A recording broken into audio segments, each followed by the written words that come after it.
Oi pessoal, tudo bem? Eu sou o professor Takeo, professor da disciplina Funções e Reações Orgânicas, disciplina da Universidade Federal do ABC. Estamos aqui na aula 6, Análise Conformacional.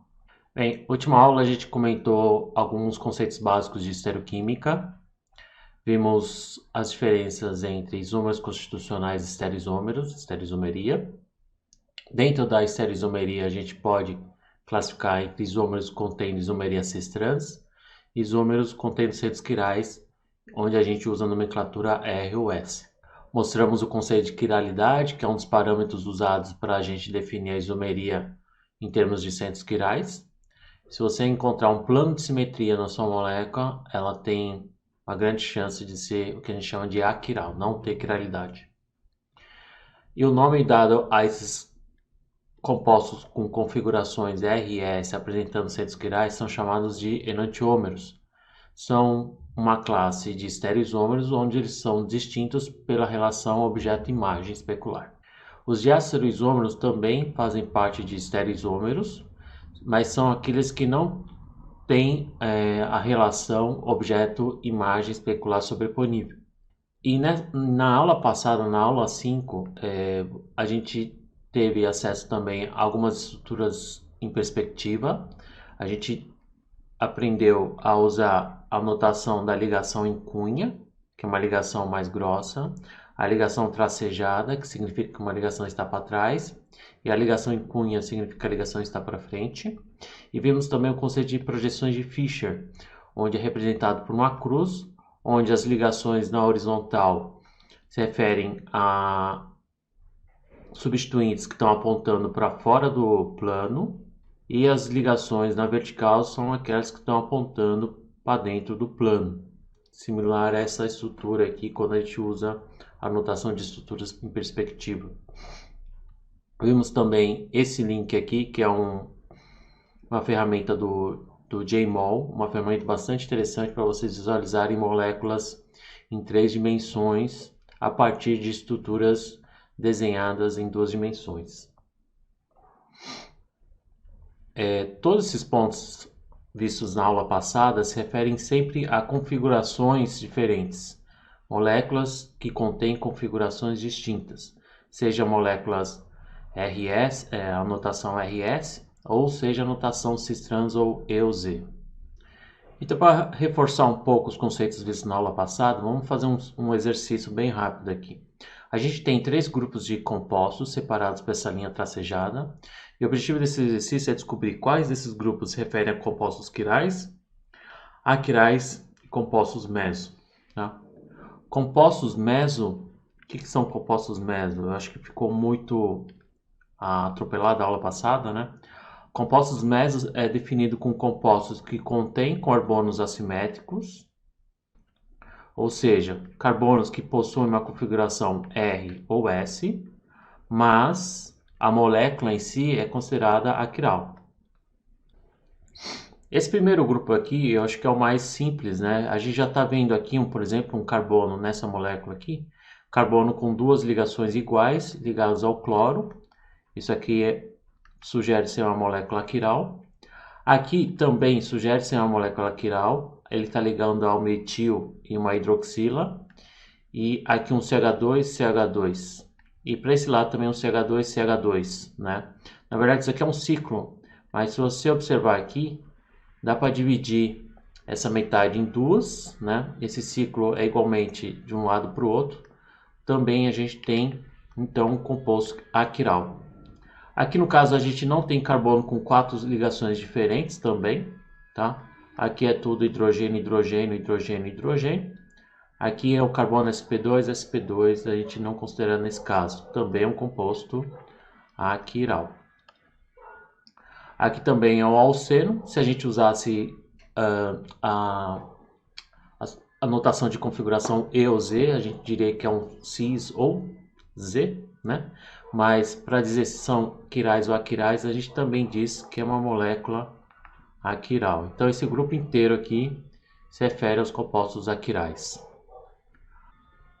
Nesse outro grupo aqui, a gente tem um grupo maior, a gente consegue facilmente identificar carbonos com 4 substituintes diferentes. Aqui um exemplo mais simples, isso aqui é um aminoácido, né? Observa aqui que o nitrogênio NH2 está para trás, ele está fazendo uma ligação com CH2 ligado a um ácido carboxílico, aqui ligado direto a um carbono de ácido carboxílico, e aqui a gente tem um hidrogênio escondido, tá? Então aqui é um carbono assimétrico, uma molécula quiral. Aqui também a gente identifica um carbono assimétrico, outro carbono assimétrico, outro carbono assimétrico. Tá? E aqui nesse caso ele está fazendo 4 ligações diferentes também, tem um hidrogênio escondido. As 4 ligações são distintas, aqui é um carbono sp2, aqui é um carbono sp3. Também é um carbono assimétrico. E olhando a molécula como um todo, a gente conclui que também é uma molécula quiral. Aqui é o fato de ser CH2, aqui é um CD2, né, com 2 átomos de deutério em vez de 2 átomos de hidrogênio. Só o fato de você mudar deutério pelo hidrogênio, o hidrogênio pelo deutério, desculpa, já configura como um carbono diferente desse. Portanto, a gente também tem um carbono assimétrico com 4 ligações diferentes. E observando a molécula como um todo, também a gente conclui que ele é quiral. Uma maneira rápida de você descobrir se uma determinada molécula vai ser quiral ou aquiral é só você fazer projetar essa molécula no espelho e tentar fazer a sobreposição dessas duas moléculas. Se elas se sobrepuser, se houver a sobreposição, a gente pode concluir que é um composto aquiral. Tá?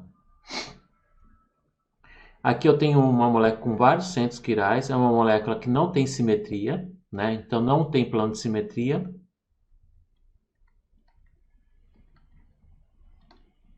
E então, se a gente imaginar a imagem especular dessa molécula e tentar sobrepor, a gente não vai conseguir fazer a sobreposição, também é uma molécula quiral. Essa daqui também é uma molécula quiral.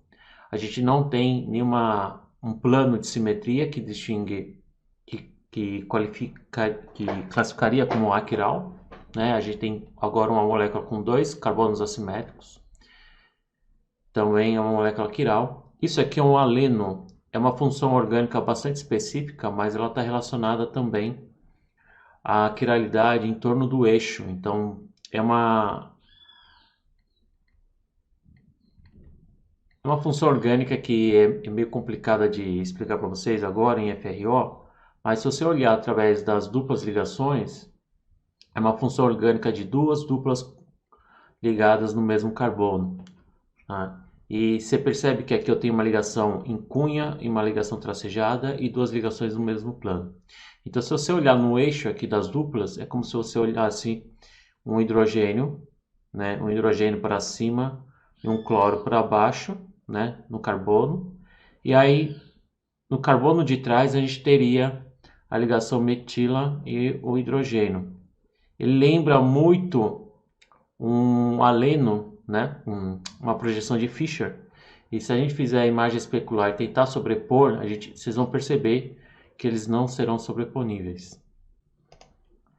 Nesse último caso aqui, a gente tem moléculas que têm uma certa simetria. Então, se a gente traçar uma linha aqui, imaginar um plano cortando essas duas metades a gente vai perceber que essas duas metades são idênticas, mesmo apresentando carbonos com 4 ligações diferentes, tá? Esse carbono faz 4 ligações diferentes, porque ele está ligando ao hidrogênio que está para trás, a uma metila que está para frente, a um carbono que está ligado a um outro carbono e uma metila, e aqui é um CH2. Então as 4 ligações desse carbono que eu apontei em vermelho são diferentes, tanto nesse caso de cima como nesse caso de baixo. Porém, a gente tem aqui um plano que divide em duas metades iguais. A gente tem aqui um plano de simetria. Quando você tem, então, uma molécula que apresenta carbonos assimétricos e, ao mesmo tempo, um plano de simetria, a gente chama isso de meso, tá? É uma molécula sem quiralidade, aquiral, porém apresenta carbonos assimétricos. Aqui é a mesma situação. A gente pode observar aqui que tem um plano, se a gente abstrair, tem um plano que divide em duas metades iguais, né, esse lado, e esses dois carbonos são assimétricos, tá? Então, outro exemplo de um composto meso. Tá? Aqui também a gente pode traçar esse plano, cortando bem no meio do oxigênio, temos 2 carbonos com 4 substituintes diferentes, classificando ele também como um composto meso. Esse último caso aqui é um pouquinho mais complicado, mas se você tentar visualizar uma mudança aqui do ângulo da ligação, então se você imaginar aqui o OH, esse metil aqui como sendo esse, e fazer a ligação, redesenhar essa mesma molécula, virando um pouco, jogando um pouco essa ligação para baixo, né? E você vai perceber que girando essa ligação, ele vai ter uma outra conformação que é essa daqui. E você vê que é uma molécula simétrica, a gente pode dividir em duas metades iguais, também vai ser um composto meso, ok? A aula de hoje é para a gente comentar diferenças entre configurações e conformações. Eu peguei essas figuras da internet eu esqueci de colocar referência aqui, mas o professor usa gatos para explicar a diferença, o que é uma conformação, o que é uma configuração, né? Então vamos imaginar que esses dois gatos são iguais, é o mesmo gato, e aqui a gente observa ele em duas posições diferentes. Aqui ele está deitado e aqui ele está apoiando aqui, ele está praticamente de pé, né? Então a gente está vendo o mesmo gato em duas posições diferentes. Então quando a gente não altera a estrutura do gato, vamos dizer assim, a gente só está observando conformações diferentes do gato, né? Esse exemplo de baixo é a mesma coisa. A gente está vendo agora um gato malhado em 3 posições diferentes, sentado, com as 4 patinhas ou deitado aqui. Tá? Então a gente está vendo conformações diferentes do mesmo gato. Então, professor, o que seria então uma configuração diferente do gato? Bem, uma configuração na química requer quebras de ligações. Então, se a gente abstrair isso para o gato, aí teria que apresentar uma configuração diferente. Uma configuração diferente do gato seria como se a gente quebrasse o rabo e trocasse com a perna. Então você vê aqui que nessa figura eu troquei o rabo pela perna. Então aqui a gente tem gatos diferentes, né? Porque eles têm configurações diferentes. Esse gato tem um rabo no lugar da perna e uma perna no lugar do rabo. Tá? Então aqui é um caso de configurações diferentes. Isso é para ilustrar que é necessário, quando você quer apresentar configurações distintas, é necessário você quebrar partes da substância, da molécula. Tá? Então, resumindo, conformações sempre vai estar relacionado a uma mesma molécula, o mesmo composto, né? Eu ia digitar, mas já está aqui. Então, conformações seriam apenas mudanças pequenas da mudança do ângulo de ligação, né? E é como se a gente estivesse redesenhando a mesma estrutura de uma maneira diferente. Então a gente está apresentando o que a gente chama de conformers do mesmo composto. Agora, configurações, que é o que a gente viu na aula passada, principalmente estereoisômeros, eles são estruturas que podem ser convertidas em uma e outra, só que para a gente interconverter entre uma configuração e outra, é necessária a quebra de ligações. Tá? Compreenderam essa diferença entre conformações e configurações? Vamos fazer um exercício aqui. A gente tem aqui 3 pares compostos e eu pergunto para vocês se são diferentes conformações ou diferentes configurações, cada parzinho aqui. Tá? Dá uma pausa aí, depois tenta fazer, e aí depois a gente fala a resposta para vocês. Tá?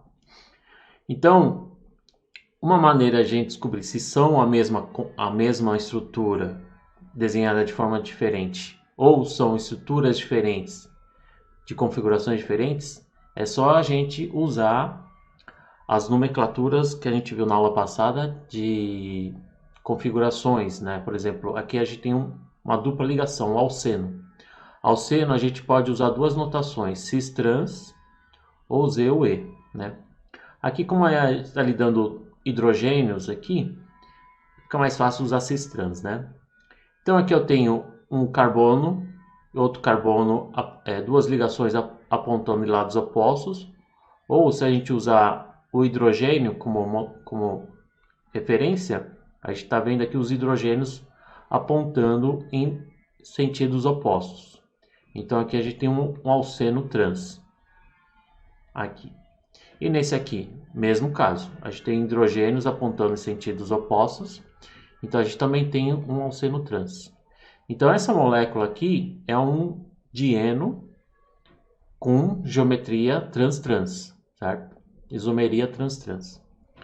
Se a gente fizer aqui atribuir a configuração dessas duas duplas, a gente vai perceber aqui que nesse primeira dupla também é trans, certo? Os hidrogênios apontando em lados opostos. E aqui os hidrogênios também estão apontando em lados opostos, trans também.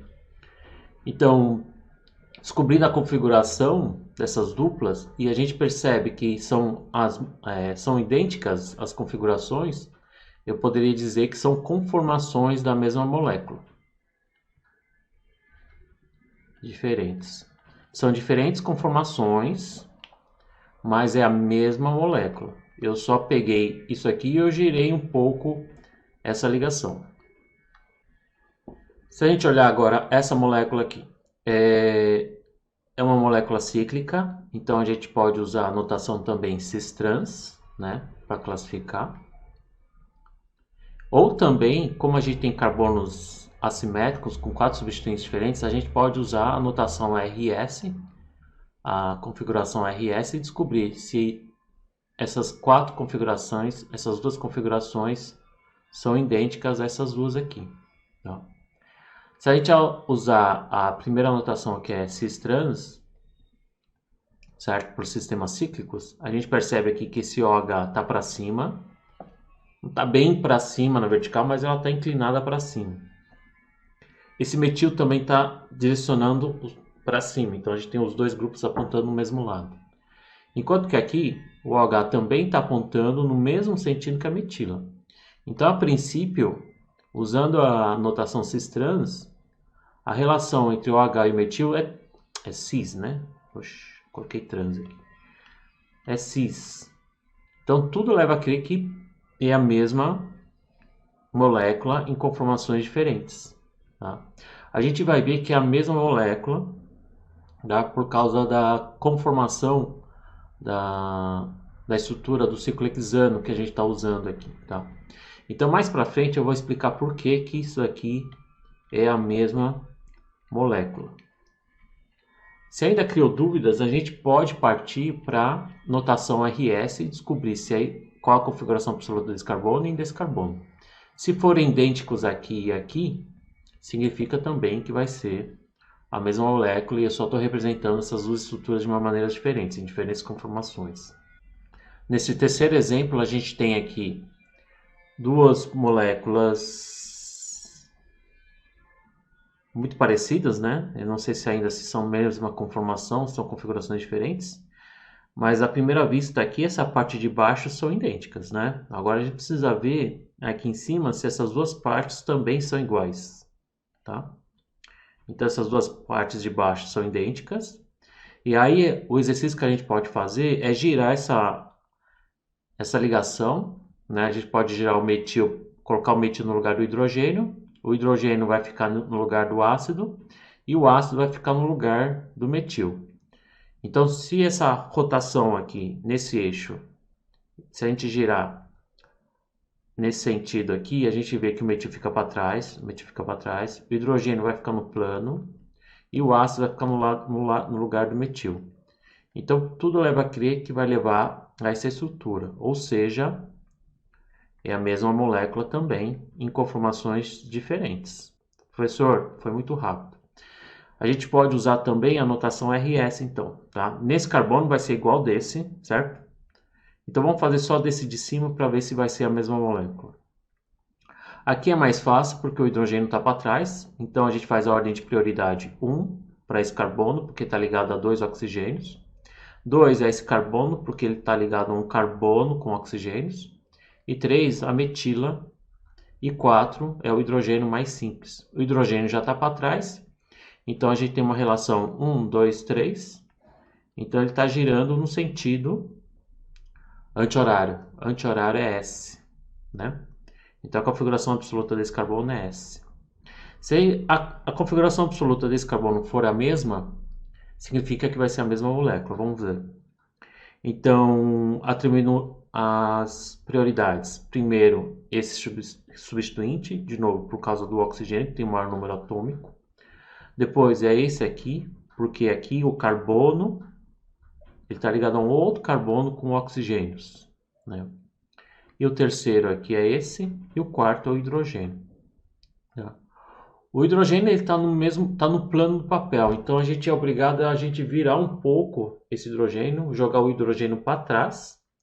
E se vocês visualizarem um pouco, é como se a gente jogar o hidrogênio para trás, o ácido vai ficar nesse lado, o metil vai ficar no lado direito e o resto do grupo vai ficar nesse lado aqui.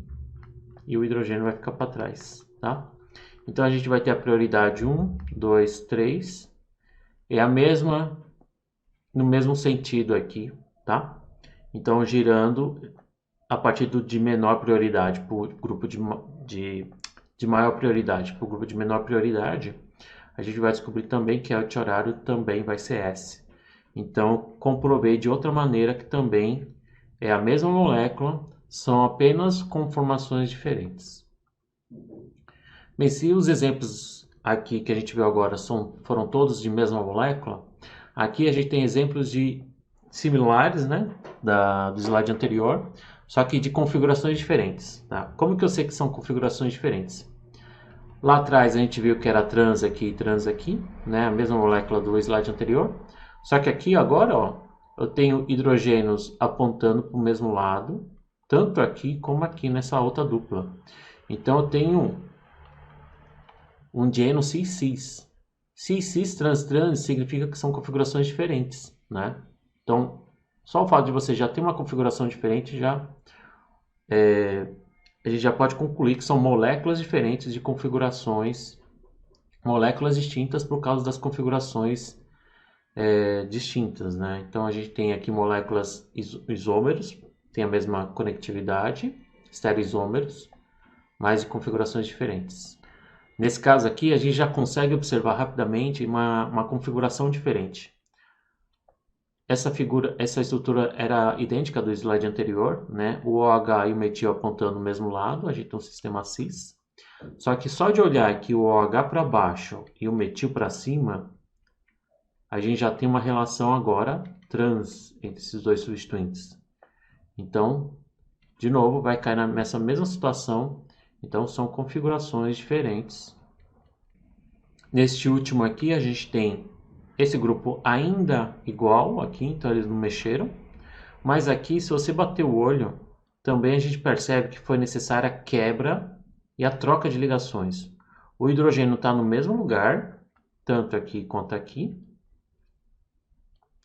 Mas eu troquei de lugar, né? Eu quebrei a ligação aqui para colocar no lugar do metil e tirei o metil para colocar no lugar do CO2H.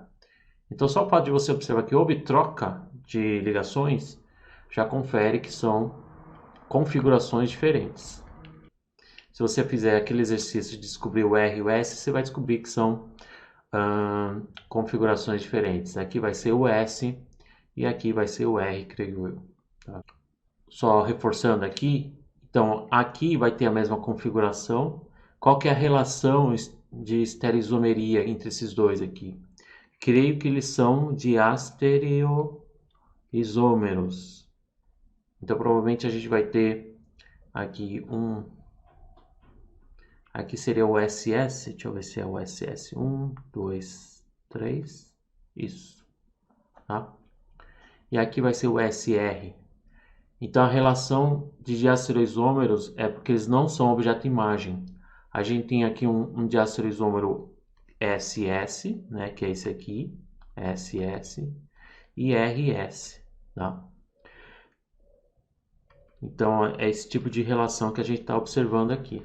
Se a gente tivesse um caso de SS contra RR, se desse R aqui em cima, R aqui embaixo, aí seria uma relação de enantiômeros. Só retomando alguns pontos da aula passada, tá?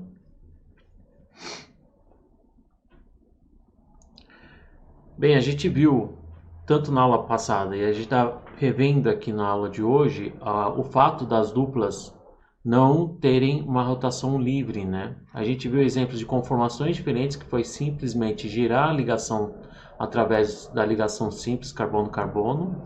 Só que aí vem a pergunta, por que a ligação simples a gente pode ter uma rotação livre, enquanto que na dupla essa rotação ela é mais restrita, tá? Em termos de energia, a rotação de uma ligação dupla gira em torno de 260 kJ.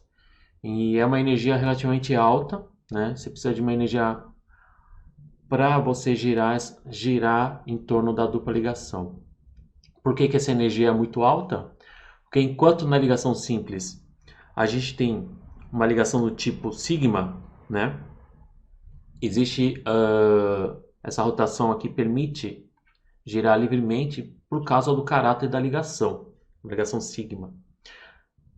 Só que no caso da ligação π, para que você consiga girar em torno da dupla, é necessário quebra de ligação.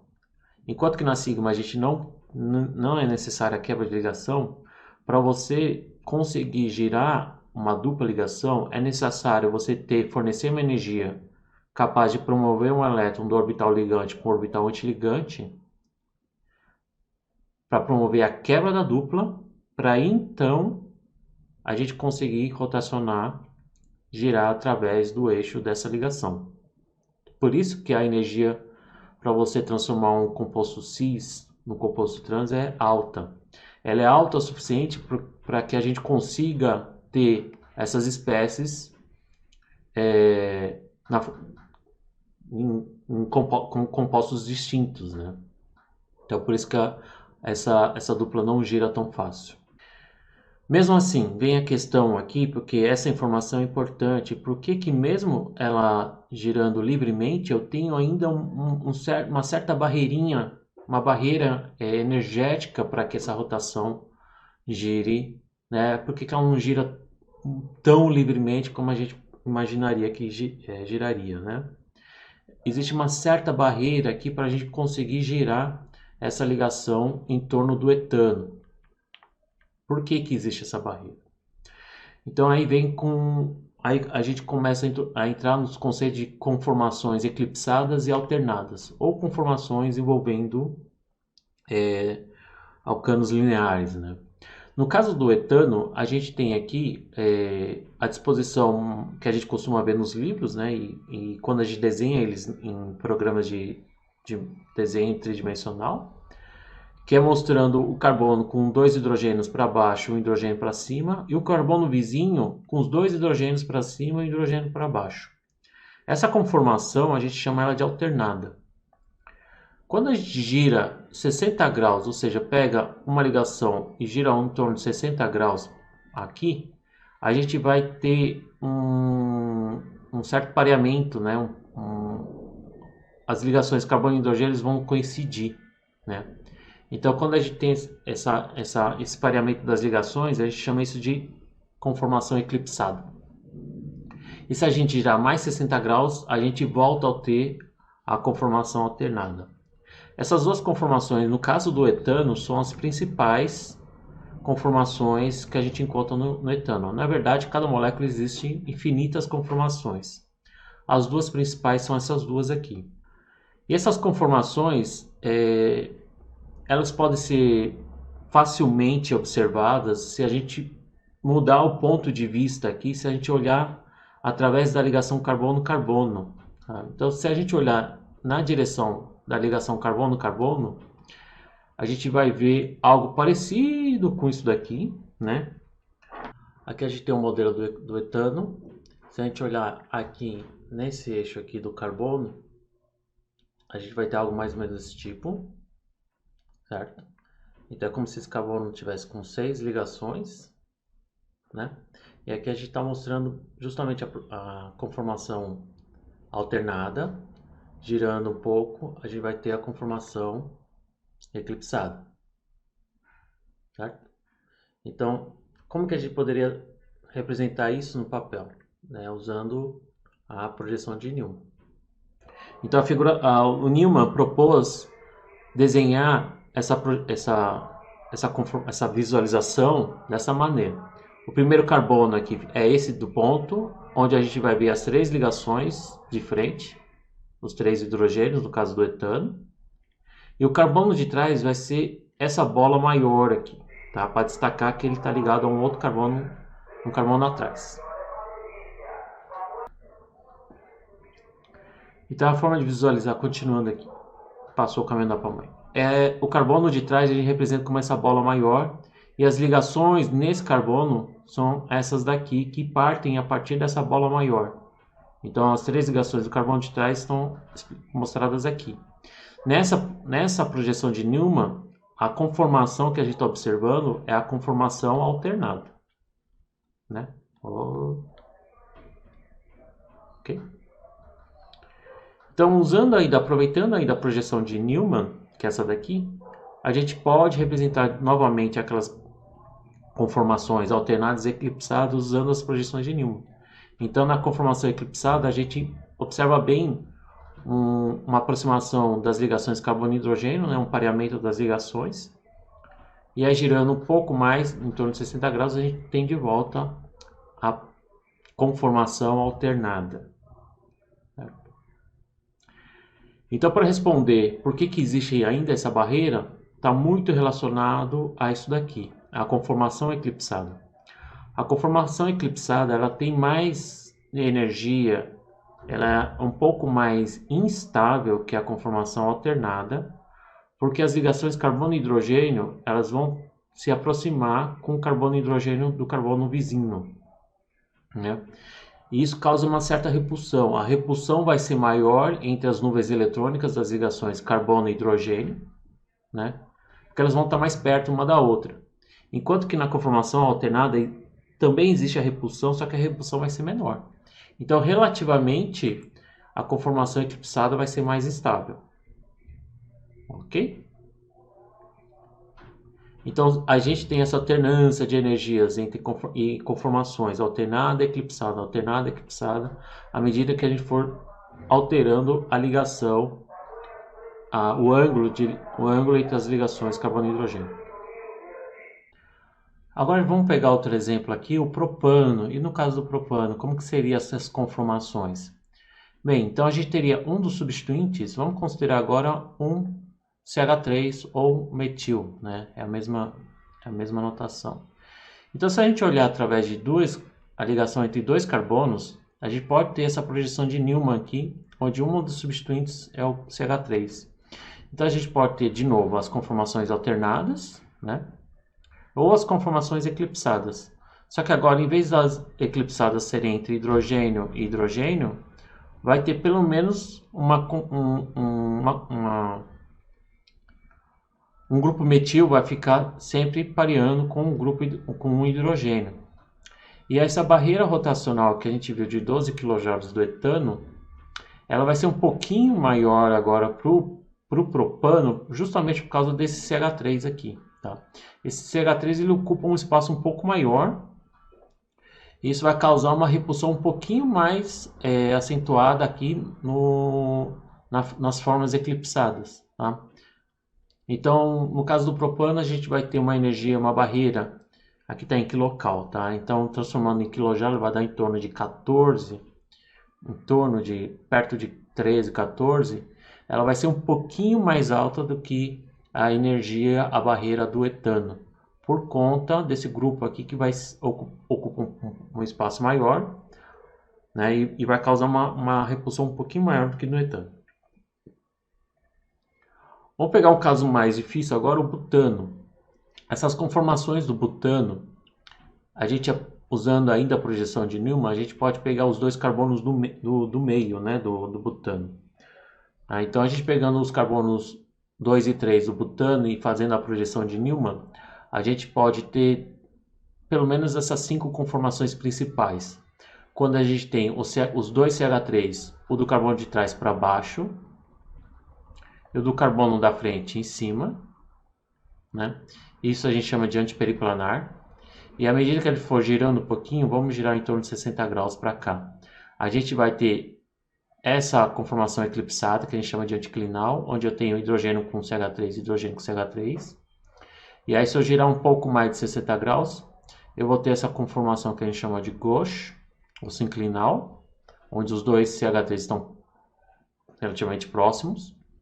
E aí, girando um pouco mais 60 graus para cá, aí a gente vai ter uma situação, conformação eclipsada, onde os dois CH3 estão eclipsando. Essa conformação específica do butano a gente chama de sim periplanar. Girando um pouco mais de 60 graus, a gente vai ter uma conformação de volta muito parecida com essa, tanto é que tem o mesmo nome, chama gauche. E aí a gente volta a ter também depois no anticlinal e depois a gente vai cair de novo no antiperiplanar. Então a gente tem basicamente essas quatro conformações principais, né? E aí eu pergunto para vocês, será que as energias, como que seria a relação entre as energias dessas quatro conformações? Como a gente tem no caso aqui do sim periplanar, desculpa, essa aqui vai ter uma energia maior porque, de novo, esses dois grupos são volumosos, então a repulsão entre os dois vai ser maior. Então, consequentemente, eles vão ser mais instáveis do que as outras conformações. A conformação mais estável vai ser aquela onde os grupos mais volumosos estão mais distantes uma da outra, que é a antiperiplanar, que é essa daqui, tá? Então, essa conformação seria a mais estável e essas duas aqui seriam as menos estáveis. As outras variam um pouco, né? Então, a gente tem quando eclipsam os grupos metil com hidrogênio, eles são equivalentes, né? São simétricos. E aqui também na conformação gauche, quando eles estão na conformação alternada, só que o metil ainda está perto do outro grupo metil. Então a gente tem basicamente quatro conformações principais do butano, sendo uma mais estável e a outra menos estável por conta do efeito estérico, né? Que é o espaço ocupado pelo metil, que é muito maior que o hidrogênio. Feita essa análise conformacional com cadeias abertas, vamos fazer agora uma análise conformacional agora em cadeias fechadas. Vamos pegar essa série de cicloalcanos. A gente tem aqui o ciclopropano, que é o anel de 3, o ciclobutano, o anel de 4, o ciclohexano, o anel de 5. Faltam mencionar aqui o ciclopentano, que é o ciclohexano, o anel de 6, desculpa, e tem o ciclopentano, que é o anel de 5. Né? Na natureza, os produtos naturais, muitas moléculas encontradas na natureza, que são cíclicas, geralmente são anéis de 5 e 6, tá? Eu não estou analisando aqui a conformação do benzeno. Benzeno é outro esquema, tá? Benzeno, os anéis aromáticos, a gente vai dedicar uma aula para ele, tá? Então ela não entra agora nessa análise conformacional, ok? Então a gente não vai analisar o benzeno no momento, tá? Os anéis de 3, os ciclopropanos e ciclobutanos existem na natureza, mas eles são muito pouco frequentes, tá? Isso está atrelado um pouco à estabilidade desses grupos. Então tem alguma coisa relacionada à estabilidade. Provavelmente anéis de 5 e 6 são mais estáveis e os de 3 e os de 4 são menos estáveis, né? Por eles serem menos frequentes. E essa estabilidade pode ser explicada de duas formas. Essa baixa estabilidade dos anéis de 3 e dos anéis de 4 pode estar relacionado com o que a gente chama de tensão angular. Então, se a gente pegar o metano, tentar desenhar ele aqui na forma tridimensional, né, na perspectiva, os ângulos internos entre as ligações carbono e hidrogênio são em torno de 109,5 graus. Então, como essa é a molécula mais simples, e esses ângulos aqui faz com que 109,5 graus. E se a gente pegar o ciclopropano, os 3 carbonos obrigatoriamente precisam ocupar o mesmo plano, né? Ocupam 3 pontos determinam um plano. O ângulo interno entre eles vai ser em torno de 60 graus, que é um ângulo interno de um triângulo equilátero. E esse ângulo aqui é menor que o ângulo do metano, certo? Como ele tem um ângulo muito menor que o ângulo de um carbono sp3, e eles são carbonos sp3, essa diminuição, essa diferença faz com que haja o que a gente chama de tensão angular. Tá? Isso vai causar uma instabilidade para a molécula. E essa tensão é caracterizada principalmente, se a gente olhar no ponto de vista de orbitais, a sobreposição dos orbitais não é tão efetiva quando a gente tem um ângulo interno muito pequeno. Né? Isso explica a instabilidade dessa molécula. Então, uma ligação sp3-sp3 normal, né, entre dois carbonos, geralmente essa sobreposição ela é no eixo, né? Agora, quando você tem ligações com ângulos muito abaixo do 109, a gente tem agora uma sobreposição fraca, consequentemente uma ligação fraca e uma molécula mais instável. Além da tensão angular, a gente tem também o que a gente chama de tensão torsional.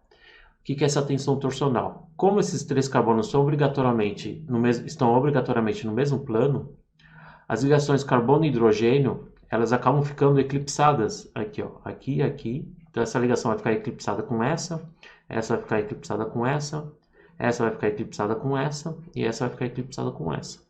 Se a gente projetasse isso em Newman, né, usando a projeção de Newman, teria algo mais ou menos desse tipo aqui.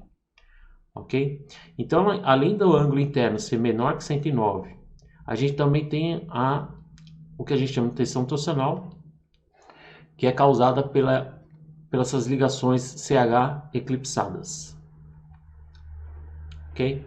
Então a gente poderia classificar então como o ciclo propano mais instável de todos, né? Se a gente fizesse a mesma analogia agora para o anel de 4, o anel de 5, o anel de 6, se a gente analisasse pelo menos o ângulo interno, né? A gente viu lá atrás que o ciclo propano é 60, o ciclo butano poderia ser em torno de 90, o ciclo pentano talvez 108 e o ciclo hexano 120. Esses ângulos internos eu estou estimando considerando essas moléculas todas planares, igual ao ciclo propano, né?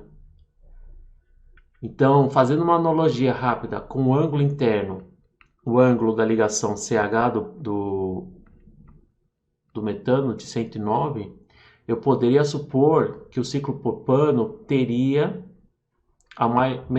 seria mais estável por ele ter um ângulo interno parecido do metano, né? Então, eu poderia dizer que o ciclo pentano teria a menor tensão angular, provavelmente seria o mais estável de todos, tá? Mas esse raciocínio que a gente está fazendo aqui é só se os cicloalcanos fossem lineares, né? De novo, a gente está numa aula de estereoquímica ainda, a gente está no espaço tridimensional. Então, considerando o espaço tridimensional, isso aqui esse raciocínio não é válido. Tanto é que o ciclo pentano não é o mais estável, tá? Vocês vão ver lá na frente que o mais estável é justamente o ciclo hexano. Como que eles descobriram isso? Fazendo experimentos relacionados à energia de entalpia de combustão. Então, entre os cicloalcanos muito instáveis geralmente têm uma energia mais alta, então a energia liberada da combustão vai ser mais alta também. Então, geralmente, se o ΔH for muito alto, significa que vem de uma molécula menos estável. Se a molécula for mais estável, a energia liberada pela combustão vai ser mais baixa. Então, fazendo esse raciocínio e obtendo os dados de ΔH, eles descobriram que o anel de 6 possui a menor tensão, né, de todos os cicloalcanos, tá? Com exceção aqui do 14, mas isso aqui é um caso bem atípico, tá? Então, comparando entre os cicloalcanos de 3, 4, 5, 6 carbonos, o de 6 experimentalmente mostrou ser o mais estável de todos, tá? Por que o de 6 é o mais estável de todos? Então, falta a gente considerar esses cicloalcanos, a geometria desses cicloalcanos no espaço. Tá? Então, considerando agora a disposição desses 6 átomos de carbono no espaço, a gente tem essa conformação aqui, que a gente chama de conformação cadeira, que eu vou mostrar mais para frente. E essa conformação aqui planar, ela não é válida, tá? Se a gente considerasse ainda a conformação planar, essa estrutura planar, a gente teria um ângulo interno de 120, que é maior que o 109, e a gente teria muito carbonos e hidrogênios eclipsados, né? Então teria tanto a tensão angular como a tensão torsional. Só que como é que a gente viu aqui que ele é o que tem menor tensão? Isso se deve ao fato desses carbonos não estarem no mesmo plano, certo? Consequentemente, os ângulos internos não necessariamente são em torno de 120, eles já são bem mais próximos que o 109. E a gente tem muitos hidrogênios que não estão eclipsando com os hidrogênios do carbono vizinho. Tá? Então aqui a estrutura do ciclo hexano, por que a gente dá essa aula só falando do ciclo hexano? Porque é um ciclo alcano que tem menor tensão de todos. Tá? Então por isso que a gente explora a forma de desenhar, a forma de apresentar, a forma de inverter, e tanto é que a gente até deu nomes para esses tipos de substituintes, esses hidrogênios, à disposição desses hidrogênios do ciclo hexano. Tá? Então agora essa aula é dedicada principalmente a esse ciclo alcano específico, o ciclo hexano. O ciclo hexano possui, como toda molécula, possui infinitas conformações, e as duas principais do ciclo hexano, se eu tivesse que escolher as duas principais do ciclo hexano, eu escolheria a cadeira, que é essa daqui, né? Então, fazendo uma abstração aqui, seria quase que uma cadeira. E também existe a conformação barco. Essa conformação barco também é importante, porque a gente essa conformação aparece quando a gente inverte uma cadeira para outra, tá? Que eu vou falar mais para frente. Então, quando a gente tem uma conformação barco e a gente inverte, você vê que esse carbono está apontado para cima e esse para baixo, existe vamos dizer, um mecanismo de inverter uma cadeira, ou seja, jogar esse carbono para baixo e esse carbono para cima, que a gente chama esse processo de inversão de cadeira. E essa inversão envolve a formação de várias outras conformações, incluindo a conformação barco, até chegar na outra estrutura cadeira, que é a mais estável. Essa conformação barco ela é mais instável que a conformação cadeira, justamente porque a gente tem uma aproximação das ligações carbono e hidrogênio nesses dois carbonos aqui da ponta. Isso vai causar uma certa repulsão estérica, além de a gente ter alguns carbonos e hidrogênios sendo eclipsados. Essa interconversão entre uma cadeira e outra envolve em torno de 10 kcal, tá? Está em torno de 40 kJ. E a gente consegue, aqui é só uma curiosidade, a gente consegue até projetar uma estrutura cadeira usando a projeção de Newman, né? Projeção de Newman. Tá? Então, considerando aqui esse carbono aqui da frente como esse primeiro carbono de onde eu estou olhando, o carbono de trás, onde tem esses hidrogênios em vermelho, seria esse carbono aqui que eu estou circulando de novo. Tá? Então aqui está os três hidrogênios em vermelho, os dois hidrogênios em vermelho, e o CH2 em vermelho aqui, que eu estou rabiscando em azul, é esse carbono aqui. Esse carbono aqui em azul, o CH2, seria esse daqui.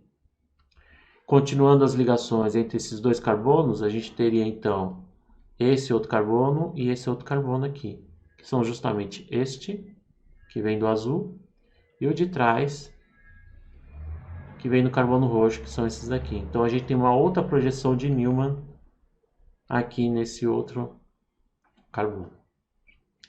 Nesse e nesse aqui. Ok? Então a análise de conformação do ciclo hexano acabou ficando tão importante, tanto é que a gente deu nomes às posições ou aos substituintes de cada um desses carbonos. Então, se vocês observarem aqui, der um zoom no modelo, eu tenho aqui um modelo, só deixa eu... Então aqui está o modelo, a gente está vendo aqui um carbono mais acima e um carbono mais abaixo. Então, a conformação cadeira é mais ou menos uma tentativa de desenhar essa estrutura aqui. Tá? Vocês percebem que temos ligações, algumas bolinhas verdes que estão como se estivesse apontando para fora do anel de 6 membros. E se eu colocar um círculo hexano na horizontal, a gente percebe que tem algumas ligações que parece que estão na vertical, né? Essas que estão em branco, com substituintes em branco, são as que a gente chama de axiais. E essas que apontam para fora do anel, né? Se a gente olhar na horizontal, meio que estão apontando para fora do anel, a gente chama essas aqui de equatoriais. Ok? Então, eles estão dispostos assim. Então, os equatoriais, elas estão apontando para fora do anel. Tá? E as axiais são aquelas que eu comentei agora há pouco, que parece que estão na vertical. Tá?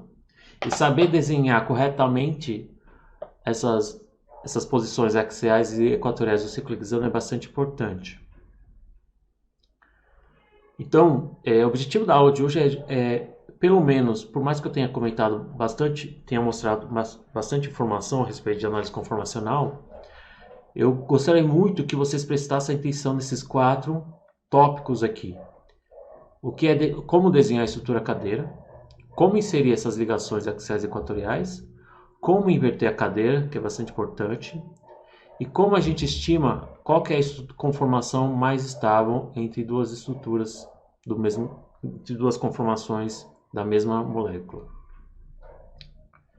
Então, como que a gente desenha a estrutura cadeira? A gente já tem aqui alguns modelos.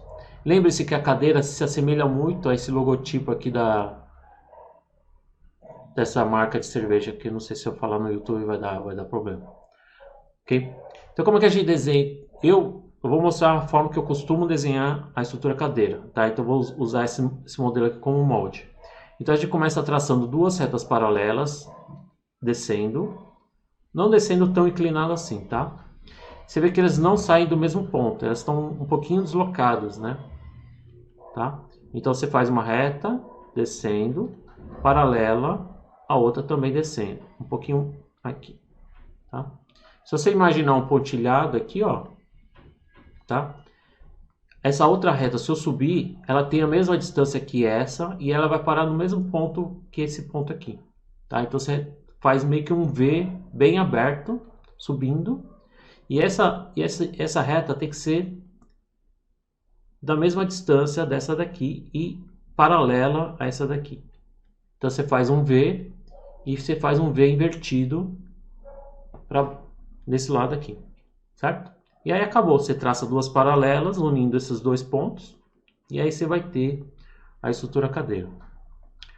Repetindo então agora para outro sentido, a gente traça 2 paralelas, certo? Uma um pouquinho mais afastada que a outra, tá? A gente faz um V, né? Mesmo tamanho, e aqui a gente faz um V invertido do outro para outra reta paralela. E aí você junta as 2 retas, também tem um paralelismo entre esses dois, ok? Então eu vou fazer aqui de novo, só para mostrar. Uma reta inclinada, outra um pouquinho mais afastado. E aí você faz um V mais ou menos da mesma distância de um, mesma distância do outro. E aí você une aqui e aqui. Ok? Agora vamos colocar as ligações axiais e equatoriais. As axiais eu vou colocar em azul. As axiais, lembra que são aquelas verticais.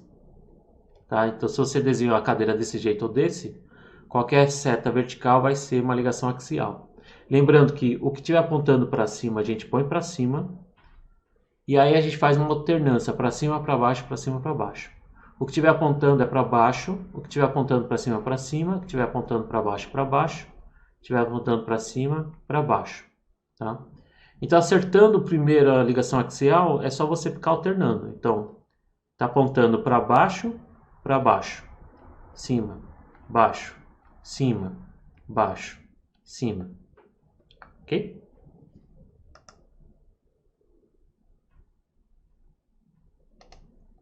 As equatoriais eu vou colocar em roxo. Para colocar as equatoriais, a gente pode pegar pode começar, por exemplo, pelas pontas. Então, essas duas pontas aqui, como que seriam as equatoriais?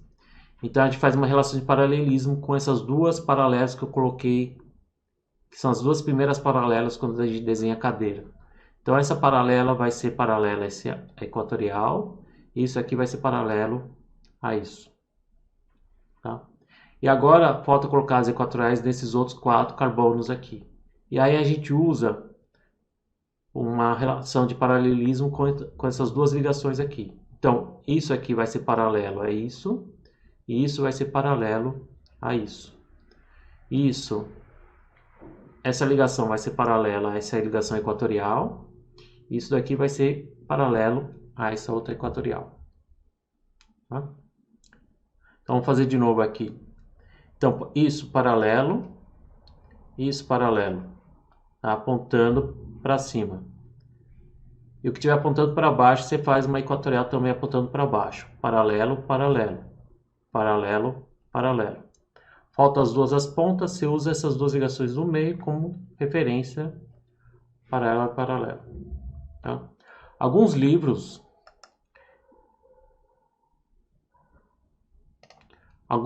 dão algumas dicas um pouco, não sei se são muito úteis. Por exemplo, o Kleiden fala que você tem que observar uma letra M, tem uma letra M e uma letra W. Tá? Então, se você conseguir enxergar um M e um W nessa estrutura da cadeira, você está fazendo corretamente.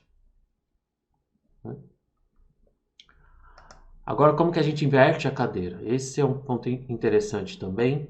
Tá? Vou colocar em azul. Então, a inversão de cadeira é um processo termodinâmico, né?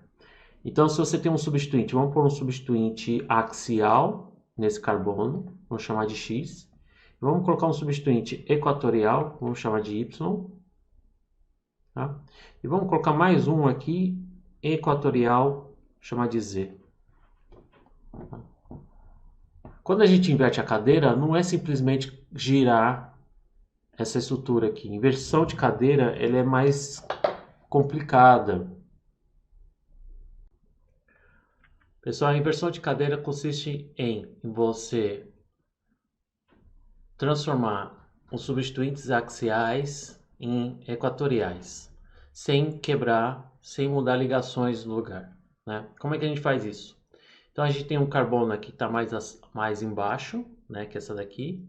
Eu promovo ele, transformo ele como se fosse uma conformação barco. Olha o barco aqui. E o que estava apontando para cima, eu jogo na direção contrária para baixo. E olha o que aconteceu. Agora as bolinhas verdes que antes estavam em equatorial, agora estão em axial. E as bolinhas brancas que antes estavam em axial, ficaram equatoriais apontando para fora do anel de 6 membros. E eu inverti a cadeira. Tá? Então, o carbono que estava apontando para baixo agora aponta para cima. E o que estava para cima agora está apontando para baixo. Se eu desfazer a inversão, invertendo de novo, eu transformo na estrutura barco e jogo de volta para cá. E agora eu tenho a estrutura, a conformação que eu tinha antes, sem quebrar ligações e sem alterar a estrutura aqui do ciclo hexano. Ok?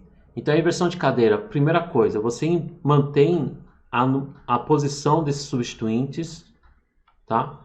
Então, uma dica que eu faço é numerar, tanto faz de cima para baixo ou de baixo para cima. Então, eu numero da mesma maneira que eu numerei aqui, o carbono 2, que aqui está para baixo, agora ele vai ficar aqui para cima. O 3 agora vai ficar para baixo, o 4 vai ficar para cá, o 5 e o 6. Tá? Mantendo a numeração, o sentido da numeração tem que ser igual nos dois. Agora vem o ponto importante. O que era axial fica equatorial aqui. Então, qual que é o equatorial desse carbono 1? É esse. Esse vai ser o X. No carbono 2, eu tinha um Y em equatorial. Agora o Y, ele vai ser axial. No 3, eu tenho um Z equatorial para baixo.